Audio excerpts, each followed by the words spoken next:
வணக்கம். கவிப்பேரரசு வைரமுத்து ஐயாவின் கள்ளிக்காட்டு இதிகாசம் தொடர்ந்து கேட்டுக்கொண்டிருக்கிறோம். பகுதி 7. கதை பிடித்திருந்தால் விருப்பம் தெரிவியுங்கள். சில பேர்தான் பிள்ளைகளை பெறுகிறார்கள். பல பேர் 10 மாதம் சுமந்து பிரச்சனைகளை பெறுகிறார்கள். சின்னு பிறந்ததிலிருந்தே பிரச்சனைதான் பேயத்தேவருக்கு. கையில் காசில்லாத ஒரு பஞ்சத்திலும் அழகம்மாளுக்கு தாய்ப்பால் சுரக்காத ஒரு சிரமத்திலும் அவன் பிறந்தான். குழந்தையிலிருந்தே அவன் ஒரு மாதிரி. யார் தூக்கினாலும் அழுவான். அடைமழை மாதிரி அடம்பிடிப்பான். விடிந்து எந்நேரம் எழுந்தாலும் தேனீச்சந்தை சீனிச்சேவு வேண்டும் அவனுக்கு. அதை பாயிலேயே தின்றுவிட்டு மீண்டும் படுத்துக்கொள்வான். அவனுக்கு 5 வயதாகையில் குச்சனூர் குலதெய்வத்தின் கோயிலில் முடியிறக்கி காது குத்துவதாய் வேண்டுதல். சுற்றம் சூழ வந்திருந்து என்ற பத்திரிகை வாசகத்துக்கு பெரிய ஆதரவு கிடைத்திருந்தது.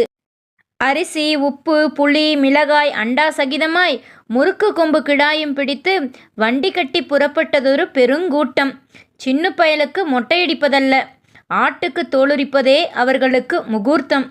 குலதெய்வ கோயிலை அடைந்து சூடம் சாம்பிராணி ஊதுவத்தியோடு வாழைப்பழம் கண் திறந்து உள்ளூர் சந்தனம் என்று சொல்லப்பட்ட மஞ்சள் கட்டியை கும்பாவில் கரைத்து பண்டிதனை கூப்பிடப்பா என்று திரும்பி பார்த்தபோது பயலை காணோம். ஆளுக்கொரு பக்கமாய் அங்குமிங்கும் தேடியலைய, யாத்தே என் பிள்ளை என்று அழகம்மா அலற, இவ ஒருத்தி சீமையில் இல்லாத பிள்ளைய பெத்தவ, எங்க போயிரும் களவாணி நாயி என்று பேயத்தேவரும் தேடத் தொடங்க, குளத்தங்கரை பூவரச மரத்தின் ஒரு கிளையிலிருந்து நான் குளத்துல விழுந்து சாக போறேன் என்று ஒரு குரல் கேட்டது. மரத்து வவ்வால் மாதிரி கிளையை கட்டிக்கொண்டு மொட்டையெடுத்தா செத்து போவேன் என்று பயமுறுத்தினான் சின்னு. பயத்தோடு அவன் மரத்தை கட்டிப்பிடித்திருந்த தினுசை பார்த்தால் அவன் குதிப்பவனாய் தெரியவில்லை. குதித்தாலும் குளத்தில் சாவதற்கு வசதியான தண்ணீர் இல்லை. குளத்தில் ஒருவன் கீழே இறங்க, மரத்தில் ஒருவன் மேலே ஏற அவனை சர்வாங்க ஜாக்கிரதையோடு மரம் இறக்கினார்கள். சாமி சத்தியுள்ள சாமியாய் இருக்க போய் பேயத்தேவன் பய பொழைச்சான் என்று கரிசனம் பேசினார்கள் கறி தின்ன வந்தவர்கள். அவன் வளர வளர பிரச்சனையும் வளர்ந்தது. 10 11 வயதிருக்கும் அவனுக்கு. அவன் சோட்டுக்கார பயல்களோடு நிலாக்காலத்தில் காக்கா குஞ்சு விளையாடிய காலம். விளையாடும் பையன்கள் அவனவன் வீட்டிலிருந்து தின்பண்டம் கொண்டு வந்து பொதுவில் வைத்து பங்கிட்டு தின்னுவது வழக்கம். ஒருவன் தேங்காய், ஒருவன் கருப்பட்டி, ஒருவன் எள்ளு, ஒருவன் பச்சரிசி, ஒருவன் சர்க்கரை வள்ளிக்கிழங்கு என்று அவனவன் சக்திக்கேற்ப கொண்டு வருவது பழக்கம். ஒரு ராத்திரி கிராமத்தை நீராட்டி கொண்டிருந்தது நிலாப்பால். வேப்பமரத்து இலைகளிலிருந்து தகதகவென்று தங்கம் வழிந்தது. காக்கா குஞ்சு வீரர்கள் கூடினார்கள். அவனவன் பொட்டலம் அவிழ்க்க சின்னு மட்டும் மூட்டை அவிழ்த்தான். பார்த்தால் பச்சை வேர்க்கடலை பருப்பு அரைச்சாக்கு. கல் கூட்டி அடுப்பு வைத்து மண் சட்டியில் மணல் போட்டு மணலை சூடாக்கி அதன் மேல் பச்சை வேர்க்கடலையை வறுத்து வறுத்து தின்றார்கள் விடிய விடிய. அதிகாலை பேயத்தேவர் வீடு அல்லோல கல்லோலப்பட்டது. 1 வாரமாய் உடைத்து விதைக்கு வைத்திருந்த விதைப்பருப்பை காணோம். என் வீட்டில் எவன்டா களவாணி என்று பேயத்தேவர் ஊர் அம்பலக்கல்லில் ஏறி உறக்க கத்திய போது தின்ற பருப்பை செரிக்க முடியாமல் ஓடைக்குள் பேதி போய் கொண்டிருந்தார்கள் சின்னுவும் காக்கா குஞ்சுக்காரர்களும். கிணற்றுக்குள் காசு இருந்து முங்கியெடுக்கிற விளையாட்டில் மூச்சு முட்ட ஈடுபட்டு கடுங்காய்ச்சல் கண்டு 10 நாள் படுக்கையில் கிடந்தான் சின்னு. காய்ச்சல் நின்ற இடத்தில் இருமல் தன் ஓட்டப்பந்தயத்தை ஆரம்பித்திருந்தது.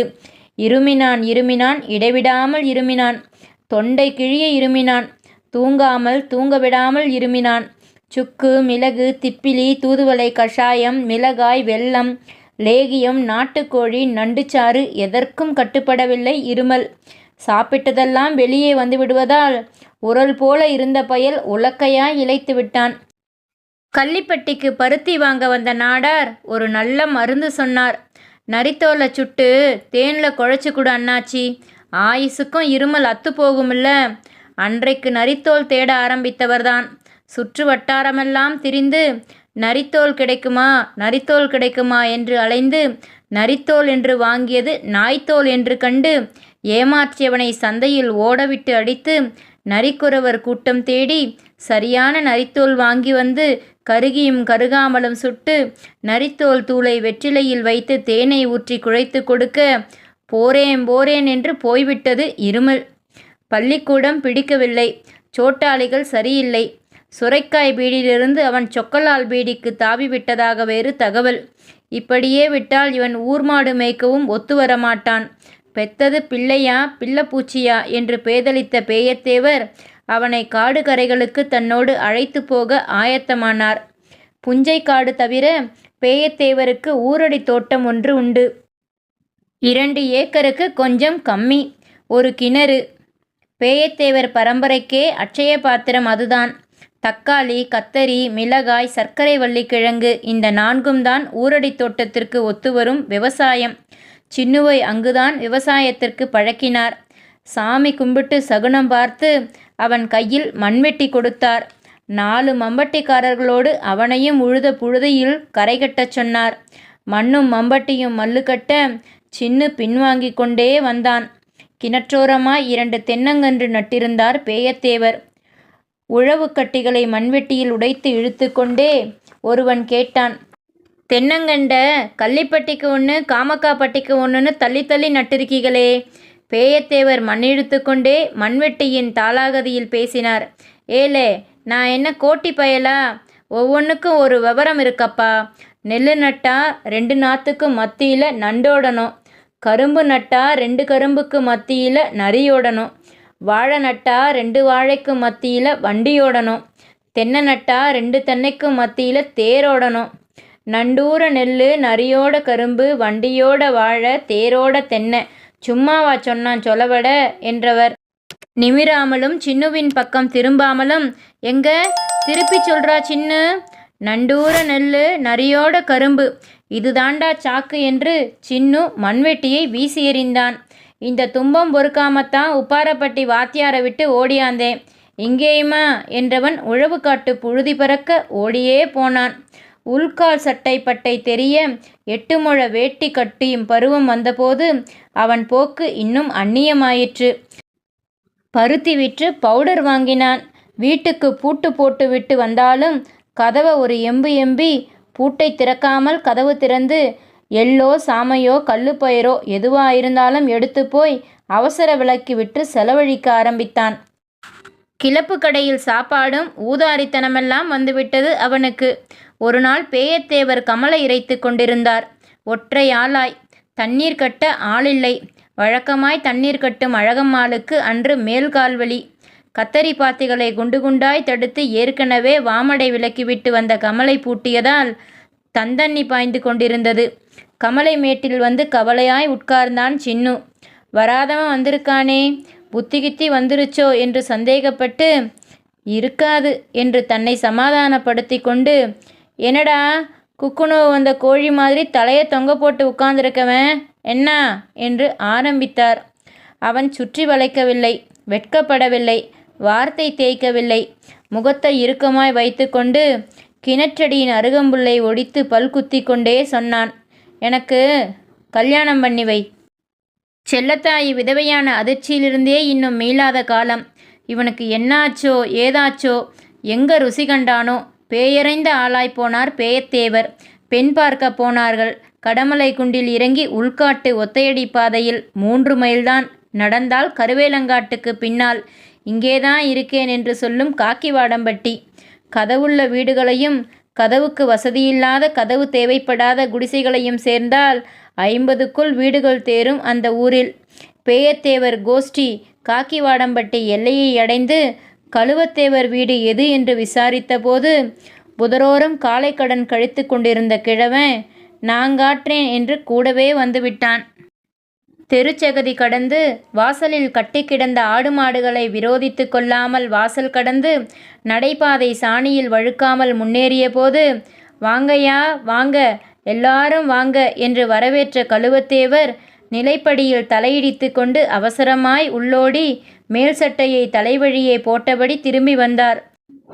ஊரில் மழை தண்ணி பேசி, விவசாயம் பேசி, விலைவாசி பேசி, பெண் பார்க்கும் விஷயத்தை மெல்ல ஆரம்பித்த போது சொம்பிலிருந்து காப்பி தண்ணியை இருத்த 2 டம்ளரை மாற்றி மாற்றி கழுவி ஒவ்வொருவருக்காய் ஊற்றி கொடுத்து கொண்டே வந்தாள் அவள். பாதி கண்ணால் அவளை முழு பார்வை பார்த்த சின்னு பக்கத்திலிருந்த உள்ளூர் பெருசின் தொடை கிள்ளி சொன்னான், பொண்ணை எனக்கு பிடிச்சிருக்கு. ஏலே விவரம் கெட்டவனே, அவ கழுவத்தேவன் 2வது சம்சாரமடா. பொண்ணுக்கு சின்னாத்தா, பொறுமையாயிரு, பொண்ணு வருவா. பெருசு அவளை ரகசியமாய் காது கடித்து மானம் காத்தார். பொண்ணு முக லட்சணம், ஆனால் முற்றாத தேகம், வளராத வாழைக்கருத்து மாதிரி. 1000 பொய்களுக்குள் 1 2 குறைய சொல்லி கல்யாணத்தை முடித்துவிட்டார் கழுவத்தேவர். சின்னுவின் இல்லறம் நல்லறமாயில்லை. ராத்திரி தாம்பத்தியம் என்ற ஒன்றைத் தவிர குடித்தனத்தின் மற்ற அம்சங்களில் அவனுக்கு பொறுமையில்லை. கல்யாணம் என்பது இன்னொரு உயிரின் மனசு, உடம்பு, வயிறு மூன்றையும் திருப்தி செய்வது என்ற உண்மைகளோடு அவனால் ஒத்துப்போக முடியவில்லை. குருத்தெலும்பு முற்றாத ஒரு பெண்ணை கட்டிக்கொண்டு வந்து அவளை எப்படி பாவிக்க வேண்டும் என்ற மெல்லிய அணுகுமுறை தெரியாத பேய்ப்பயல் அவன். மல்லிகை பூப்பந்தை சாணிக்கூடை போட்டு மூடி வைத்த மாதிரி மூச்சு திணறி போனாள் சின்னு பெண்டாட்டி சிறுமி கழுவாயி. 5ஆம் நாளே அவன் அடி தாங்காமல் காக்கிவாடம்பட்டிக்கு ஓடிப்போனாள். பெருசுகளெல்லாம் கூடி அடிக்கடி அவர்களை ஒட்ட வைத்தார்கள். கருவேல மரத்து கோந்து போட்டாலும் உடைந்த மண்சட்டி ஒட்டுமா? ஊதாரியானான். ஊரோடு ஒட்ட மறுத்தான். தன் போக்கில் வாழ தலைப்பட்டான். சட்டை கசங்காமல் சம்பாதிக்க ஆசைப்பட்டான். கடைசியில் கஞ்சா விற்க ஆரம்பித்தான். அப்போதுதான் பேயத்தேவர் உடைந்து போனார். உழைச்சாத்தானப்பா ஒழுக்கு நிறையும் என்றார் அவர். கழுத பேஞ்சா கம்மா நிறைய போகுது என்றான் அவன். 5 6 காலிப்பயல்களை கூட்டு சேர்த்து கொண்டு அடிக்கடி சொத்த பிரிச்சு குடு, சொத்த பிரிச்சு குடு என்று சலம்பல் பண்ண ஆரம்பித்தான். அவன் எல்லா அழிம்புகளையும் பொறுத்து கொண்டும், சில நேரம் தண்டித்து கொண்டும், சில நேரம் மன்னித்து கொண்டும் பொறுமை எழுதிய விதிவழியே போய்க் கொண்டிருந்த பேயத்தேவர் அவன் கள்ளச்சாராயமும் காய்ச்சுகிறான் என்று தெரிந்தபோது, போச்சே, என் வம்சம் போச்சே என்று இடிவிழுந்த பனைமரமாய் கருகிப்போனார். கள்ளிக்காட்டு இதிகாசம் பிடித்திருந்தால் பகிருங்கள், விருப்பம் தெரிவியுங்கள். நன்றி, வணக்கம்.